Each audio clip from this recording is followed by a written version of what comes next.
السيسي كل ما يتزنق يجيب شوية الفنانين والرقاصين والأذرع الإعلامية وشوية الملزقين اللي بيسموهم مثقفين ويقعد معاهم ويمسك الميكروفون زي شاويش المسرح ويبدأ في الهرتلة. في آخر لقاء معاهم قال إن كل همه إنه يحافظ على الدولة ومؤسساتها. يا ترى إيه هو شكل الدولة المصرية اللي السيسي عاوز يحافظ عليه؟ الدولة اللي يقصدها السيسي هي اللي اتأسست بعد 52 على إيد عبد الناصر والعسكر اللي معاه، واللي ببساطة أسسوها على 3 أركان: عسكر وفن وفلوس، وكله منفذ على بعضه، وطبعا المصالح مشتركة. يبقى احنا عشان نحافظ على الدولة والثروة ما تروحش لحد غريب لازم نتجوز من بعض. دي كانت سياسة العسكر من 60 سنة لحد دلوقتي، وتعالوا بينا نشوف.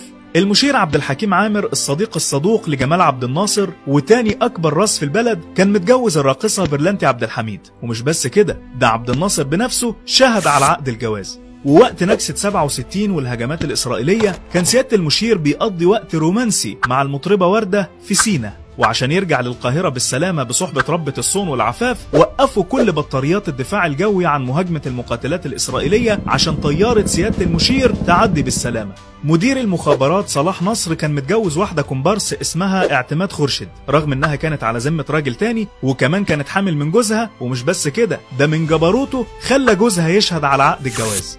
علي صبري راجل الجيش الأول في عهد عبد الناصر كان متجوز المغنية مها صبري، وشعراوي جمعة بتاع التسجيلات والدراع اليمين لعبد الناصر كان واخد الممثلة العفيفة شويكار صديقة خاصة له. وزير الداخلية النبوي اسماعيل كان متجوز المطربة فايدة كامل. أسامة الباز سكرتير مبارك كان متجوز الممثلة نبيلة عبيد في السر، والظاهر إنها حكت تجربتها معاه في فيلمها الراقصة والسياسي.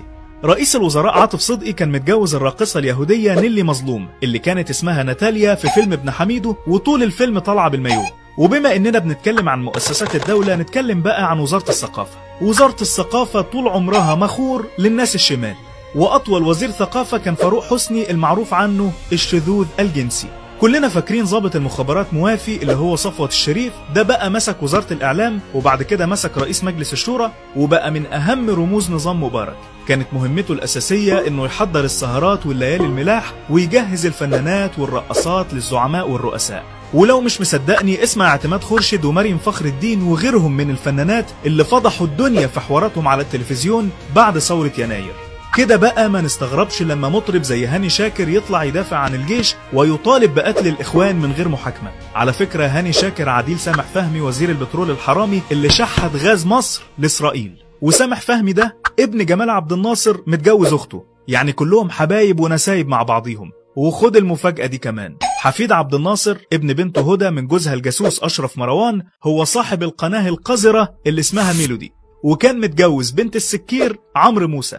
عمرو موسى ده بقى مرات ابوه تبقى الممثلة اليهودية رائية إبراهيم، وله منها أخ يهودي عايش في فرنسا. ما تستغربوش بقى لما تعرفوا ان السيسي أمر بعلاج مريم فخر الدين ومعالي زايد ولميس جابر وغيرهم في المستشفيات العسكرية. مش بقولك ان علاقة الجيش بالفن والفنانات قديمة، امال يعني هي نكسة 67 جت من فراغ؟ شوية قادة وسابوا العسكرية وانشغلوا بالفنانات والسياسة، يبقى هي دي النتيجة الطبيعية. تفتكروا بعد الخراب ده كله الناس بدأت تفهم العسكر على حقيقتهم؟